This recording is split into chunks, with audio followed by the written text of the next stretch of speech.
What is up, everybody? It is Rustbelt Perspective here.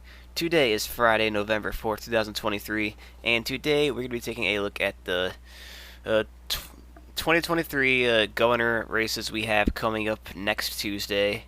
Louisiana already had theirs of the cycle a few weeks ago, where Republican Jeff Landry won to flip the governorship back from the Democrats, but we still have two more in this off year in Kentucky and Mississippi. Now, on the surface, both these states and Louisiana as well, all three are very much Republican states as they are from the socially conservative South of America. However, these races are very different coming into it.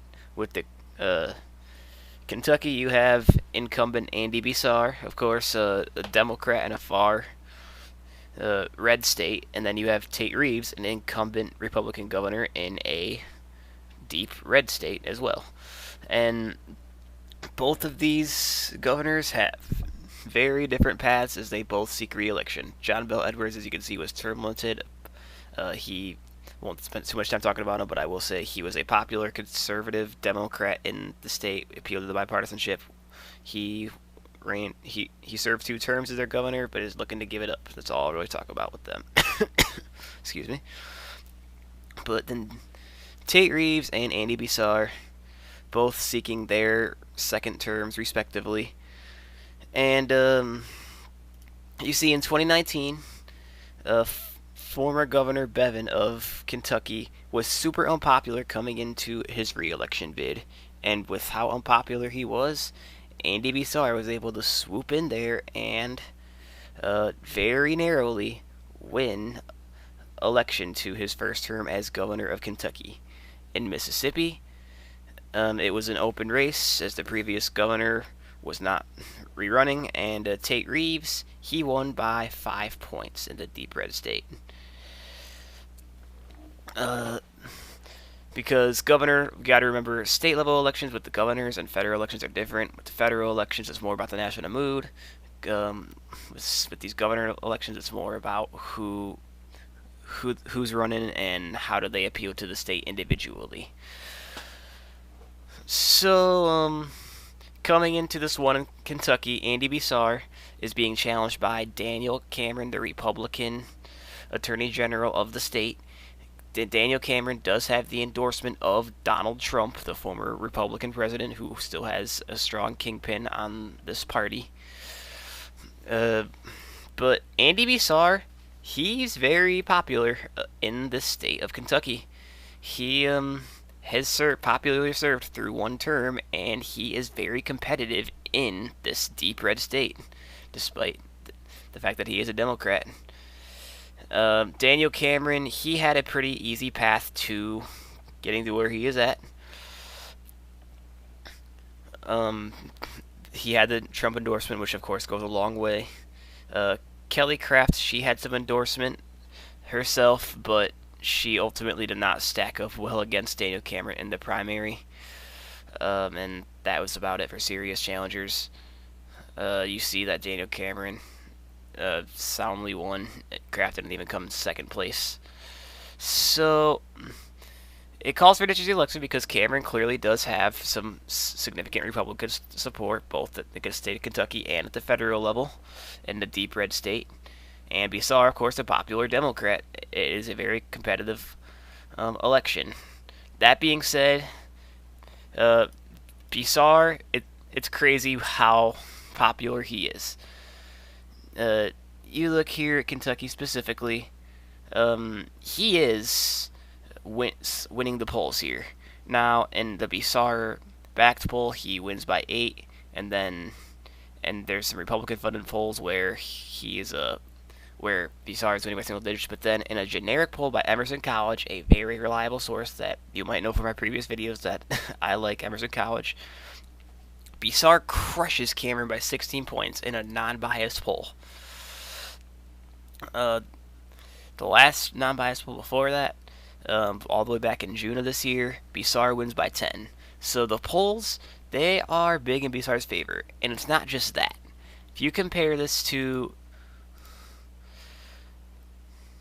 why not Senate, presidential, you see Donald Trump. he crushes Biden by 28 points in this deep red state. But then that plus 28 for Trump churns into a plus 16 for Beshear. Beshear is literally flipping, like shifting the state 40 points his way. That's like Joe Manchin level stuff from West Virginia. Beshear has some serious popularity to his name. So Beshear, it's understandable why this is considered a lean Democratic race by a lot of the political experts here. He has a firm grip here, but that being said, can Daniel Cameron pull off an upset? It's crazy to think that Cameron, the Republican, is an underdog in this deep red state, but that's where we stand. So Beshear appears to be on track for re-election, but I would not call it a given just yet. There isn't a ton of non-biased polling data here, so we'll see what happens next week. Meanwhile, Mississippi, Tate Reeves, this is a bit of a different one. It's a deep red state with a Republican incumbent governor, but Tate Reeves has not been a super popular governor. After all, he only won by 5 points in 2019, while you had Donald Trump absolutely crushing the state back in 2020 and 2016, and the Republicans have dominated the state for years anyway. But Brandon Presley, he is a popular among the Democrats. You see, as far as endorsements go, I passed him for the Republican primary, Democratic primary. There we go. There was some heavy endorsements for both candidates. Brandon Presley, the only U.S. representative from Mississippi, Benny Thompson, who is a nationalized figure. He was the chair of that January 6th committee. He has endorsed Brandon Presley, and there are a number of other officials throughout the state of Mississippi and the country endorsing him, including John Bel Edwards, the popular conservative Democrat from neighboring state Louisiana. And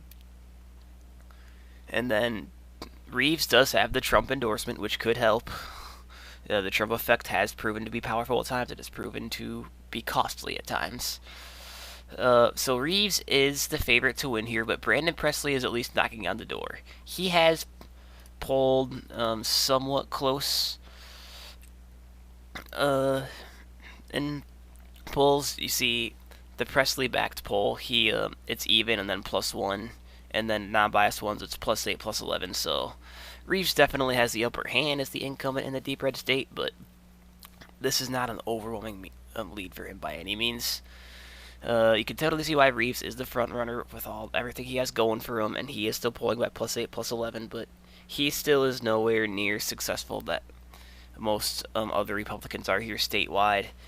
You look on the Senate level, Mississippi, I guess that was only a 10-point race in 2020, so maybe not too much, but in 2018 you saw Wicker winning the state by 19. You see Trump winning it by 16.5. You got Trump by 18. Like, this state, the last time this state voted blue was all the way back in 1976. So, and that could also be said about Kentucky federally, actually, no, that could not be said about Kentucky. Bill Clinton voted for him, as Clinton was popular in the South, but that's that's old news at this point. But the point is, both these states, and even Louisiana for that matter, all very deeply red, but their governor races are both completely different stories as far as that goes. But at the end of the day, Tate Reeves and Andy Beshear do appear to both be on track to win re-election in their respective states. So, all likelihood that Republicans will flip one governorship from Louisiana up to 27 after these guys all take office. Chances are both the other two states will remain status quo, and we will be looking at 27 Republican governors and 23 Democratic governors nationwide after everybody takes office here from this cycle.